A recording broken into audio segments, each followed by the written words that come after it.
Selamat datang kembali. Hari ini kita punya bahan yang menarik banget nih. Kita mau kupas tuntas wawancara mendalam sama Elon Musk. Ini dari acara Y Combinator AI Startup School.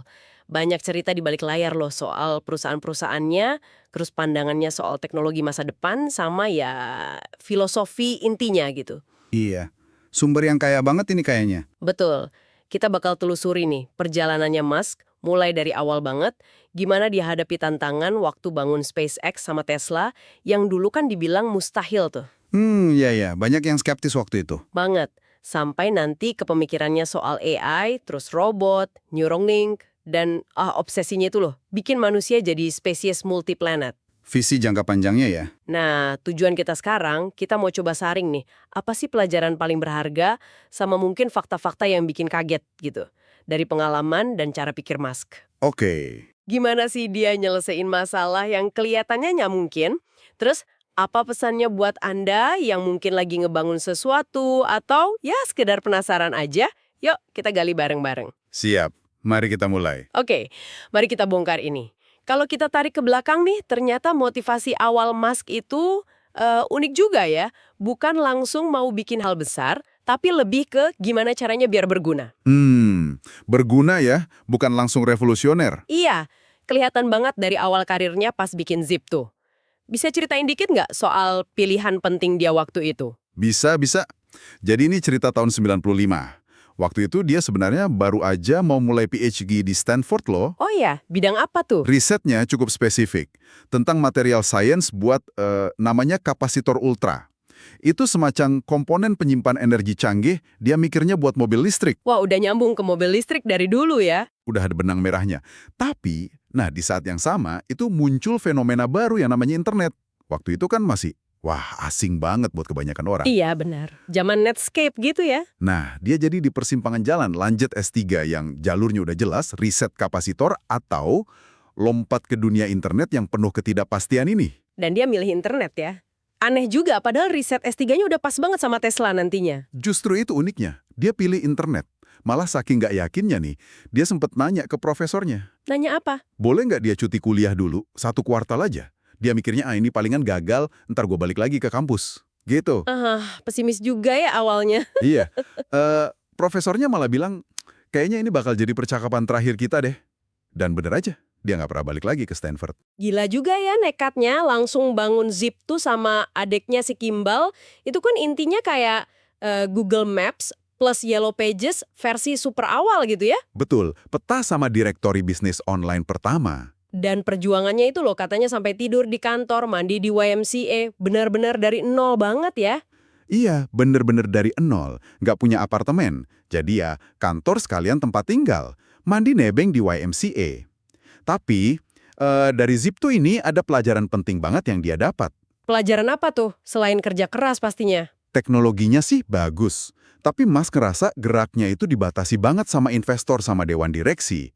Isinya kan orang-orang dari perusahaan media tradisional tuh, kayak Knight Ridder, New York Times. Oh, orang media lama ya? Kenapa emang? Nah, menurut Mas, mereka ini nggak benar-benar paham potensi teknologi baru ini. Terus, maksa Zip2 pakai software mereka dengan cara yang menurut Mas nggak masuk akal, nggak efisien. Oke. Jadi ini bukan cuma soal grade atau kerja keras, tapi lebih ke soal pentingnya punya kendali strategis, sama milih model bisnis yang pas dari awal. Tepat sekali. Biar visinya nggak dipotong sayapnya gitu loh sama pihak luar yang mungkin cara pandangnya beda. Masuk akal, masuk akal. Nah, pengalaman pahit ini yang bikin dia di perusahaan berikutnya pengen punya kontrol lebih besar. Dan fokus ke model bisnis yang langsung ke konsumen. Nggak mau lagi lewat perantara korporat. Dan itu kelihatan pas dia bikin X.com ya. Kelihatan jelas banget. Nah, X.com ini kan cikal bakal PayPal ya setelah merger. Dan dia pakai hampir semua duit hasil jual Zip2 bagian dia kan, sekitar 20 juta tuh dari total 300 juta buat modalin X.com. Gila ya? Benar-benar mempertaruhkan semuanya lagi ya, padahal udah lumayan dapat duit. Betul. Dia ngerasa potensi Zip2 tuh nggak keluar maksimal karena kebentur cara pandang klien korporatnya itu. Dengan PayPal, dia mau buktiin apa sih yang bisa dicapai kalau kita langsung nyasar ke konsumen tanpa batasan-batasan kayak gitu. Jadi ini nunjukin mentalitasnya ya, berani ambil risiko gede, Terus belajar banget dari pengalaman sebelumnya, nggak cuma bikin produk baru, tapi juga model bisnis baru. Persis. Dia belajar dan langsung terapin. Oke, nah setelah PayPal diakuisisi eBay kan dia dapat duit banyak banget tuh.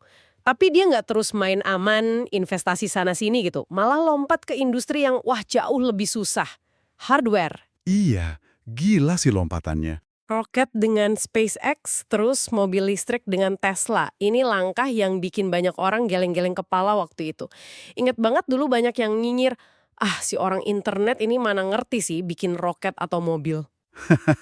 Iya, banyak yang ngeremehin. Silicon Valley guy mau main di industri berat. Kayaknya di sini nih level tantangannya naik drastis. Ya, lompatannya memang ekstrim banget. Dan motivasi SpaceX ini juga unik loh awalnya. Nggak murni cari untung. Oh ya, terus apa dong? Justru muncul dari rasa penasaran personal si Musk. Dia mikir, kok nggak ada sih rencana manusia ke Mars? Dia iseng gitu, ngecek website NASA, nyari jadwal misi ke Mars. Terus nemu. Nggak nemu, tanggalnya kosong. Ternyata emang belum ada rencana konkret dari NASA waktu itu. Dia kaget. Jadi bukan langsung, oke, gue mau bikin perusahaan roket gitu. Belum. Ide pertamanya malah agak filantropis. Dia bikin konsep misi namanya Life to Mars. Life to Mars, gimana tuh? Rencananya mau kirim rumah kaca mini, isinya bibit tanaman, sama gel nutrisi gitu, ke Mars. Pakai roket. Tujuannya? Bukan buat riset utama, tapi lebih buat bikin heboh. Menginspirasi publik, biar pada nuntut NASA lebih serius mikirin misi manusia ke Mars. Wah, jadi kayak aksi publisitas gitu ya awalnya, biar orang ngeh soal Mars. Iya, semacam itu. Biar ada buzz. Menarik. Terus gimana ceritanya dari ide rumah kaca mini itu sampai jadi bikin roket sendiri? Kan jauh banget. Nah, pas dia mulai riset buat misi Life to Mars itu, dia sadar, masalah utamanya bukan kemauan orang buat ke Mars, tapi biaya. Harga ngirim barang ke luar angkasa itu mahal banget gila-gilaan. Roket yang ada harganya selangit. Oke, jadi bottleneck-nya di ongkos kirim ya? Betul, dia sampai kepikiran ide yang benar-benar gila. Beli rudal balistik antar benua bekas dari Rusia. ICBM itu loh. Tunggu, beli rudal nuklir bekas dari Rusia. Ini beneran dia coba? Beneran, ICBM itu kan dirancang buat bawa hulu ledak nuklir ya, tapi dia mau modif buat bawa rumah kaca dia ke Mars. Astaga, gimana ceritanya tuh? Dia beneran terbang ke Moskow beberapa kali tahun 2001, 2002 gitu, negosiasi sama pihak militer sama perusahaan antariksa Rusia di sana. Coba bayangin deh negosiasinya. Orang sipil Amerika mau beli rudal balistik bekas, Pasti alot banget ya. udah alot, harganya terus dinaikin lagi sama pihak Rusia. Nggak ketemu titik terang. Nah, pas di penerbangan pulang dari Moskow, setelah negosiasi yang buntu itu, dia lihat spreadsheet biaya roket. Dia mikir, gila ini mahal banget. Kayaknya kita bisa bikin roket sendiri, jauh lebih murah dari ini. Di situ momen ahanya ya. Persis. Saat dikeluar ide SpaceX lahir. Itu tahun 2002. Dan dia sadar betul resikonya ya. Katanya dia sendiri ngitung peluang sukses SpaceX itu di bawah 10%. Banget, sadar banget. Dia bilang terus terang ke karyawan-karyawan pertamanya, kemungkinan besar kita bakal gagal total nih, tapi ini layak dicoba. Gila. Dan memang awalnya susah banget. 3 kali peluncuran roket pertama mereka, Falcon 1 namanya, itu gagal semua. Meledak pas naik atau nggak nyampe orbit. 3 kali gagal berturut-turut. 3 kali. Dan tahun 2008 itu titik paling rendahnya. Pertengahan tahun, peluncuran ketiga SpaceX gagal lagi. Di saat yang hampir bersamaan, Tesla juga lagi krisis parah banget. Putaran pendanaan buat produksi mobil Model S itu gagal total. Jadi dua-duanya di ujung tanduk barengan gitu? Iya, dua-duanya di ambang kebangkrutan. Hampir mati barengan. Ya ampun, bayangin rasanya jadi dia di posisi itu tahun 2008. SpaceX 3 kali gagal meledak, Tesla kehabisan duit, tekanan mentalnya pasti luar biasa. Ini benar-benar soal bertahan ya? Persis. Benar-benar soal ketahanan mental. Dan titik baliknya itu dramatis banget. Gimana tuh? Peluncuran keempat Falcon 1. Ini benar-benar kesempatan terakhir mereka. Uangnya udah mepet banget. Kalau gagal lagi ya udah tutup buku SpaceX. Deg-degan banget pasti. Dan berhasil. Berhasil mencapai orbit.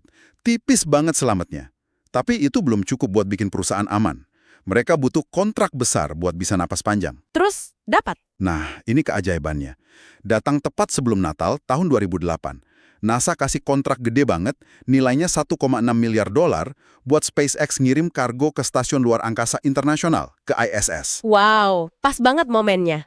Pas banget, Mus cerita, pas dia dapat telepon dari NASA soal kontrak itu, saking leganya, dia sampai teriak di telepon, "Aku cinta kalian," gitu. Haha, bisa bayangin sih leganya kayak apa. Terus Tesla gimana nasibnya? Kan tadi katanya juga kritis. Tesla juga selamatnya di detik-detik terakhir. Mereka butuh dana seger banget buat lanjut hidup. Batas waktunya itu malam Natal 2008, tanggal 24 Desember. Deadline-nya malam Natal. Iya. Katanya kalau sampai jam 6 sore hari itu nggak dapat investor juga, Tesla bakal bangkrut 2 hari setelah Natal. Dan entah gimana caranya, di jam-jam terakhir banget itu, kesepakatan pendanaan berhasil ditutup. Benar-benar di ujung tanduk banget dua-duanya. Gila, ceritanya kayak di film ya. Menegangkan banget dengarnya. Buat Anda nih yang lagi ngerjain sesuatu yang sulit, mungkin ini pengingat ya soal pentingnya ketekunan. Sekalipun di tengah keraguan dan kemungkinan gagal yang tinggi banget. Betul, pelajaran soal persistensi yang luar biasa. Nah, pertanyaan besarnya nih, gimana sih Mas bisa mecahin masalah teknis sama bisnis yang serumit ini? Dia kan sering banget ngomongin soal berpikir dengan prinsip pertama, atau first principles thinking. Apa sih maksudnya itu sebenarnya? Intinya ya, prinsip pertama itu cara mikir di mana kita nggak langsung nerima aja asumsi atau cara lama yang udah ada. Tapi kita coba bongkar masalahnya sampai ke elemen paling dasar. Bongkar sampai dasar, maksudnya gimana? Sampai ke kebenaran fundamental yang udah nggak bisa dibantah lagi, kayak aksioma gitu. Baru dari situ, kita bangun lagi pemahaman atau solusi dari nol. Ini beda banget sama cara mikir yang umum, yaitu penalaran berdasarkan analogi. Analogi? Maksudnya? Kalau analogi, kita mikir, oh ini mirip sama si A, jadi solusinya pasti kayak si A juga. Atau penalaran berdasarkan sejarah. Ya, dari dulu kan caranya begini. Mas bilang, prinsip pertama ini alat dari ilmu fisika, tapi sebenarnya bisa dipakai di mana aja. Oke. Bongkar sampai dasar, jangan pakai analogi atau sejarah. Tapi gimana contoh praktisnya? Biar kebayang. Misalnya di kasus roket tadi deh. Gampangannya gini, kalau pakai analogi, kita lihat, oh, roket-roket sebelumnya harganya sekian ratus juta dolar. Ya udah, kita bikin roket baru ya kira-kira segitu juga harganya. Mahal ya, emang udah dari sananya mahal, terima aja. Oke, itu cara analogi. Terus kalau prinsip pertama? Kalau pakai prinsip pertama, kita nggak langsung lihat harga roket lain. Kita tanya, roket ini terbuat dari apa aja sih bahannya? Oh, ada aluminium, ada tembaga, serat karbon, titanium, macam-macam lah. Oke, terus berapa berat total semua bahan itu? Oke. Nah, terus kita cek berapa harga bahan-bahan dasar itu per kilogram di pasar komoditas. Aluminium sekian dolar per kilo, tembaga sekian, dan seterusnya. Pas dihitung semua, ternyata total biaya material mentahnya itu cuma sekitar 1-2% dari harga jual roket yang ada di pasaran waktu itu. Hah? Serius? Cuma 1-2%? Jauh banget bedanya. Jauh banget. Ini langsung nunjukin sesuatu kan? Nunjukin apa? Nunjukin kalau masalah mahalnya roket itu bukan di harga bahan bakunya, tapi pasti ada di proses manufakturnya. Proses bikinnya yang selama ini pasti sangat gak efisien. Artinya, ada ruang gede banget buat bikin roket jauh lebih murah. Ah, iya. Jadi potensi efisiensinya kelihatan jelas ya? Kelihatan banget. Dan ini bahkan sebelum kita ngomongin ide bikin roket yang bisa dipakai ulang, reusability, yang bikin makin murah lagi. Jadi, dia nggak terima gitu aja harga roket dia emang mahal. Dia bongkar dulu, kenapa mahal? Ternyata jawabannya bukan di material. Menarik banget cara mikirnya. Ada contoh lain nggak? Mungkin yang lebih baru. Pas dia bikin supercomputer AI buat XAI, perusahaannya yang baru itu. Ada. Contoh bagus dari tahun lalu pas mereka bangun supercluster AI itu. Tim XAI butuh 100.000 unit GPU H100. Itu chip komputasi super cepat yang penting banget buat ngelatih model AI raksasa. 100.000 unit, banyak banget. Banyak banget. Dan butuhnya cepat, dalam 6 bulan aja. Biar nggak ketinggalan sama kompetitor kayak OpenAI atau Google. Masalahnya, pas tanya ke pemasok, Nvidia misalnya, mereka bilang butuh waktu 18-24 bulan buat nyiapin sebanyak itu. Wah, jauh banget ya beda waktunya 6 bulan versus 1,5-2 tahun. Kelihatannya mustahil kan? Kelihatannya mustahil. Nah, Disinilah mereka pakai prinsip pertama lagi. Mereka pecah kemustahilan itu jadi masalah-masalah yang lebih kecil dan konkret. Oke, gimana mecahnya? Pertama, butuh gedung buat naruh 100.000 GPU. Gak mungkin bangun dari nol dalam 6 bulan. Solusinya, cari pabrik tua yang udah nggak kepake di Memphis, terus sewa aja. Cek, beres satu masalah. Oke, cari bangunan kosong, lanjut. Kedua, butuh daya listrik super besar, kira-kira 150 megawatt. Pabrik tua itu cuma punya input listrik 15 MW, jauh banget kurangnya. Solusinya, sewa generator diesel skala industri raksasa yang biasanya buat pertambangan. Terus, biar listriknya stabil pas AI lagi mikir keras dan narik daya gede, mereka pakai Tesla Megapack. Oh, baterai raksasa dari Tesla itu ya? Betul, itu baterai skala utilitas. Softwarenya dimodif khusus buat nestabilin lonjakan daya dari latihan AI. Cek, masalah listrik beres. Kreatif juga solusinya. Terus apa lagi? Ketiga, butuh pendinginan masif. GPU sebanyak itu panasnya luar biasa. Solusinya, mereka sewa sekitar 1/4 dari seluruh kapasitas pendingin mobil, pendingin yang bisa dipindah-pindah pakai truk, yang ada di seluruh Amerika Serikat. 1/4 kapasitas pendingin mobile se-Amerika. Gila. Iya, gila skalanya. Cek, pendinginan beres. Keempat, butuh jaringan kabel super kompleks buat nyambungin semua GPU itu biar bisa kerja bareng. Solusinya, kerja 24 jam sehari, 7 hari seminggu, dibagi 4 shift. Mas sendiri cerita dia sampai ikut turun tangan masang kabel jaringan. Kadang tidur di lantai data center, cek. Sampai ikut masang kabel sendiri. Ya, jadi masalah mustahil 100.000 GPU dalam 6 bulan itu dipecah jadi serangkaian masalah konkret. Gedung, listrik, pendingin, jaringan. Dan masing-masing dicari solusi kreatifnya, meskipun nggak konvensional. Akhirnya, ya bisa. Luar biasa sih cara mecahin masalahnya. Ini kayaknya nyambung banget ya sama filosofi dia yang sering diulang-ulang itu. Berusahalah untuk menjadi berguna. Strive to be useful. Apa sih maksudnya kerja sejati, true work buat dia? Kerja sejati itu, kalau diartikan dari penjelasannya Musk ya, intinya adalah soal memaksimalkan total utilitas. Gampangnya gini, seberapa besar manfaat yang kamu kasih ke orang lain, dikali berapa banyak orang yang ngerasain manfaat itu. Manfaat kali jangkauan ya? Iya, semacam itu. Mencapai ini dalam skala besar itu susah banget. Makanya pesan dia seringnya, jangan kejar popularitas, jangan kejar jabatan atau titel keren, tapi fokus ke pekerjaannya, ke kontribusi nyatanya.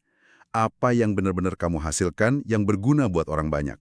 Gimana caranya biar bisa fokus ke kerja sejati itu menurut dia? Kuncinya, kata dia, pertama, tekan ego, jangan gedein ego. Kedua, terima tanggung jawab penuh. Kalau berhasil, ya bagus. Kalau gagal, ya tanggung jawab. Jangan nyalahin orang lain. Dan yang paling penting, ketiga, mau lakukan apa aja yang perlu buat mencapai tujuan itu. Lakukan apa aja? Maksudnya? Nggak peduli tugasnya itu kelihatan keren atau malah remeh-temeh, nggak kelihatan, nggak glamor. Kalau itu emang perlu dilakuin buat proyek berhasil, ya lakuin aja, jangan pilih-pilih kerjaan. Makanya dia bilang lebih suka istilah engineering daripada research. Kenapa gitu? Karena engineering itu fokusnya ke hasil akhir yang berfungsi, yang bisa dipakai.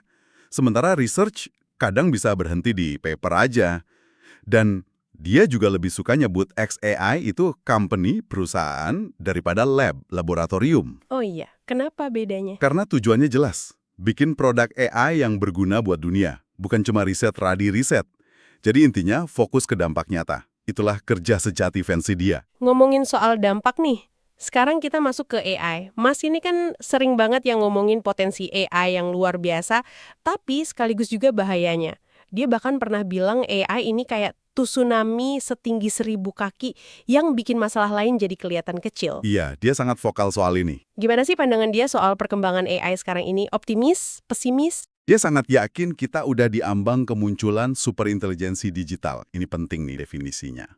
Bukan cuma AI yang jago main catur atau nulis puisi kayak sekarang ya. Terus apa dong? Tapi AI yang secara kognitif, kemampuan berpikirnya, itu lebih pintar dari manusia terpintar sekalipun. Dalam hampir semua hal. Benar-benar entitas yang lebih cerdas dari kita. Lebih pintar dari Einstein atau siapapun gitu. Iya, dalam segala bidang. Dan prediksinya cukup bikin kaget. Dia pikir ini bisa kejadian tahun ini, Wawancara itu kan pertengahan 2024 ya, jadi maksudnya 2025, atau paling lambat tahun depan, 2026. Hah?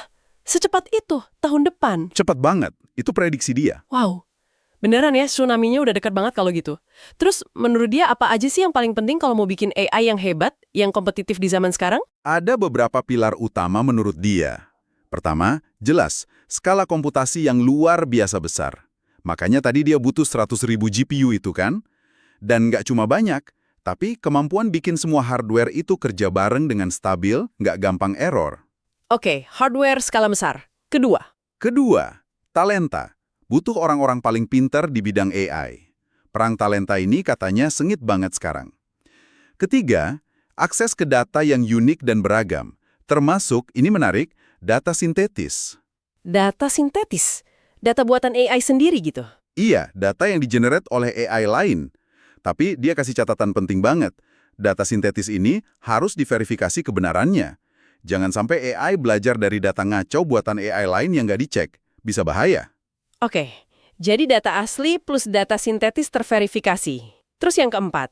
Keempat, dan ini menurut dia krusial banget, yaitu kemampuan penalaran, reasoning, si AI itu sendiri. Nggak cuma ngenalin pola di data, tapi benar-benar bisa mikir logis, narik kesimpulan, mecahin masalah baru. Soal penalaran ini menarik. Dia sempat bilang katanya buku teks fisika itu bagus buat ngelatih penalaran AI. Tapi buku ilmu sosial kurang berguna. Kenapa gitu ya? Ya, dia punya argumen begini. Buku teks fisika itu penuh dengan logika fundamental. Hukum alam, hubungan sebab akibat yang jelas, pemecahan masalah berdasarkan prinsip dasar alam semesta. Ini dianggap bagus buat ngelatih AI berpikir secara logis, runut, dan objektif. Oke, fisika logis dan objektif. Terus kenapa ilmu sosial kurang? Nah, menurut dia, ilmu sosial itu seringkali lebih ambigu. Banyak interpretasi, konteksnya kompleks, dan seringkali nggak ada satu kebenaran mutlak yang seobjektif hukum fisika. Jadi dia anggap kurang efektif buat ngebangun fondasi penalaran dasar AI yang kokoh. Tentu ini pandangan dia ya, mungkin banyak yang nggak setuju juga. Iya sih, pasti kontroversial itu. Oke, itu tadi soal gimana bikin AI yang hebat. Tapi gimana soal keamanannya? Kan dia termasuk yang paling getol ngingetin soal risiko AI bisa jadi ancaman eksistensial buat manusia. Tapi kok dia sendiri juga bikin XAI yang tujuannya bikin AI super canggih? Kayak agak kontradiktif nggak sih itu? Itu pertanyaan yang bagus banget dan sering ditanyain ke dia. Kunci keamanan AI menurut Musk itu cuma satu, dan ini dia ulang-ulang terus, ketaatan mutlak pada kebenaran. Rigorous adherence to truth.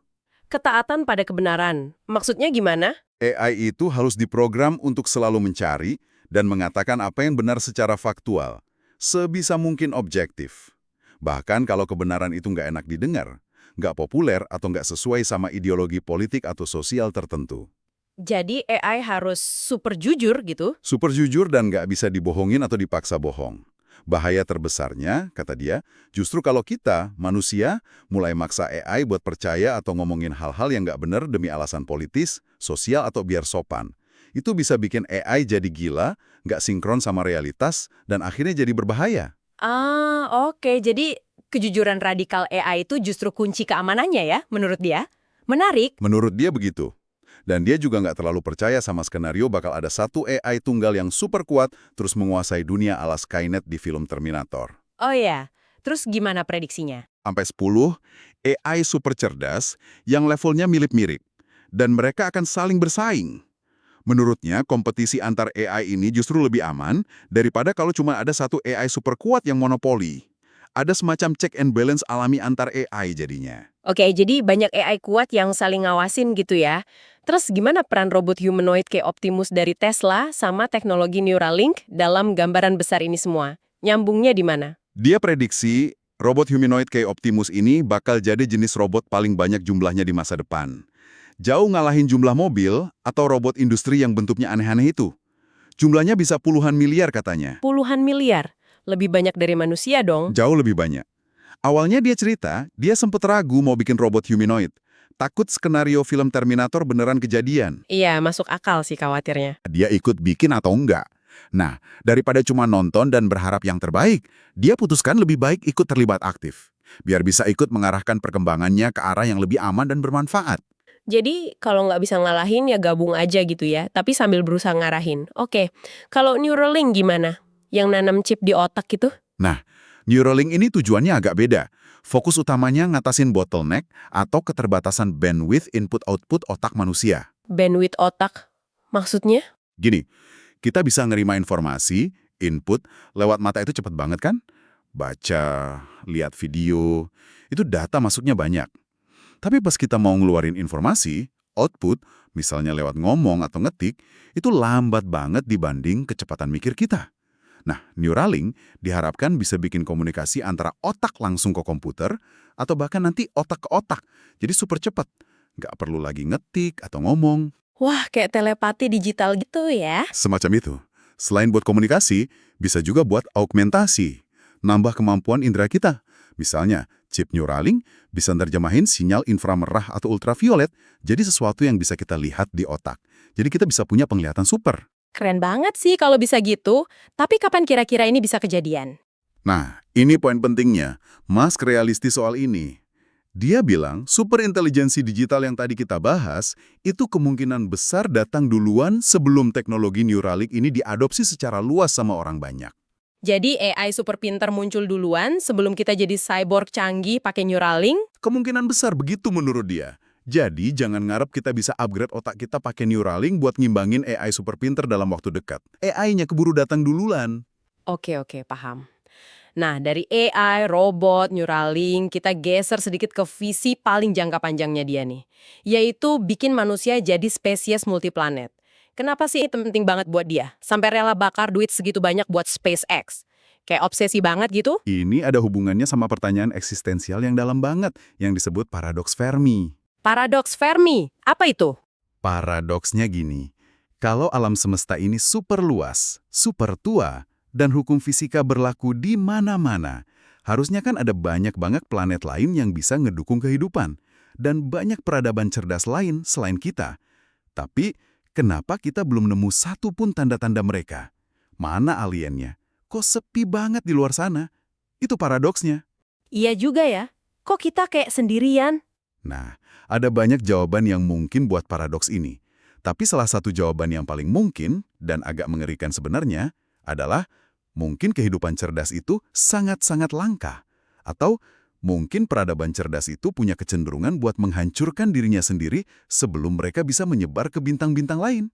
Wah, jadi kita mungkin emang sendirian, atau setidaknya langkah banget, atau peradaban lain udah pada punah. Bisa jadi salah satunya. Nah, kalau memang kesadaran seperti yang kita punya ini, kemampuan buat mikir, merasa, bertanya soal alam semesta itu adalah sesuatu yang langka banget, maka menurut Musk, kesadaran ini ibarat lilin kecil di tengah kegelapan alam semesta yang maha luas. Lilin kecil ya? Iya, dan tugas kita sebagai pembawa lilin ini adalah menjaganya jangan sampai padam. Gimana caranya? Ya jangan taruh semua telur dalam satu keranjang, jangan cuma andelin bumi. Jadi itu alasan bikin koloni di Mars ya, biar ada backup. Tepat. Dengan jadi spesies multiplanet, target spesifik dia kan bikin koloni yang bisa mandiri di Mars dalam sekitar 30 tahunan. Peluang peradaban manusia dan kesadaran ini untuk bertahan hidup kalau sampai ada bencana dahsyat di bumi, misalnya asteroid raksasa, nabrak perang nuklir global, atau mungkin AI jahat yang lepas kendali, jadi jauh-jauh lebih besar. Jadi Mars itu kayak sekoci penyelamat peradaban gitu ya? Semacam itu. Dan ini juga baru langkah pertama. Setelah Mars, baru kita bisa mimpi buat pergi ke sistem bintang lain suatu saat nanti. Terus gimana caranya biar kita nggak kena filter hebat, great filter? Istilah buat rintangan yang mungkin bikin peradaban-peradaban cerdas lain itu musnah sebelum nyebar. Kayak perang nuklir atau AI berbahaya tadi misalnya. Selain jelas kita harus berusaha keras hindari perang nuklir antar negara, kuncinya menurut Musk balik lagi ke AI. Kita harus berhasil bikin AI yang pada dasarnya pro-kemanusiaan, atau kalau bisa dibilang, mencintai kemanusiaan. Dan yang paling penting tadi, super jujur pada kebenaran. Itu kunci utama biar AI nggak jadi filter hebat buat kita. Jadi AI lagi kuncinya ya? Iya. Dia juga sering nyinggung, kita perlu mulai mikir dalam skala peradaban yang lebih besar. Pakai kerangka berpikir skala Kardashev. Skala Kardashev. Skala apaan tuh? Itu skala buat ngukur tingkat kemajuan sebuah peradaban berdasarkan kemampuannya memanfaatkan energi yang tersedia buat mereka. Tipe 1, itu peradaban yang udah bisa manfaatin semua energi yang ada di planetnya. Tipe 2, udah bisa manfaatin semua energi dari bintang induknya, matahari kita. Tipe 3, udah bisa manfaatin energi dari seluruh galaksinya. Wah, keren juga skalanya. Terus kita di mana posisinya sekarang? Kita bahkan belum nyampe tipe 1. Masih jauh banget. Kita baru manfaatin sebagian kecil banget dari energi yang ada di bumi ini. Jadi, potensinya buat maju dan berkembang itu masih sangat-sangat besar sebenarnya. Oke, jadi kita masih di level bayi banget ya di skala kosmik. Nah, kalau gitu, di masa depan yang nanti bakal penuh sama AI super cerdas itu, posisi manusia jadinya gimana? Apa kita cuma jadi penonton pasif aja? Atau malah jadi kayak peliharaannya AI gitu? Us pernah pakai analogi yang cukup bikin kita mikir dalam sih. Dia bilang, kita ini, manusia, mungkin perannya cuma sebagai biological bootloader untuk super intelijensi digital. Biological bootloader. Bootloader kan kayak program kecil di komputer buat manggil sistem operasi ya? Persis. Program kecil pertama yang jalan buat manggil atau memulai sistem operasi yang jauh lebih besar dan kompleks. Nah, peran biologis kita di alam semesta ini mungkin cuma sebatas itu. Jadi pemantik atau pemulai era kecerdasan non-biologis AI yang jauh lebih dahsyat dari kita. Jadi kita cuma alat starternya aja gitu. Abis itu peran kita selesai. Agak sedih juga ya dengernya. Kurang lebih begitu pandangan jangka panjang dia yang agak dingin tapi mungkin realistis. Dia bahkan prediksi lebih jauh. Nanti, total kecerdasan kolektif seluruh umat manusia, sekalipun populasi kita meledak jadi puluhan miliar, dan kita semua udah pasang Neuralink sampai IQ rata-rata jadi 1000, itu mungkin cuma akan menyumbang kurang dari 1%. Kurang dari 1%. Atau bahkan mungkin cuma 1/1000,000 dari total kecerdasan yang ada di alam semesta setelah ledakan AI terjadi. Kita ini saat ini ada di detik-detik paling awal dari apa yang dia sebut sebagai intelligence Big Bang atau ledakan besar intelijensia. Wow. Oke. Ini gambaran masa depan yang luar biasa besar skalanya ya.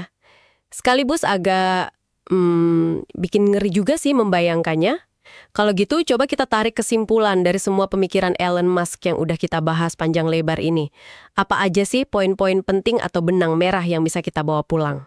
Oke, kalau dirangkum ya, ada beberapa benang merah yang kuat banget sih dari pemikiran Musk ini. Pertama, soal fokus pada kegunaan. Apapun yang mau kamu kerjakan atau bangun, tanya dulu dalam hati. Ini beneran berguna nggak sih buat orang lain? Itu penting banget. Oke, kegunaan. Kedua, kekuatan berpikir dari prinsip pertama. Jangan cuma ikut-ikutan cara lama atau nurutin asumsi umum.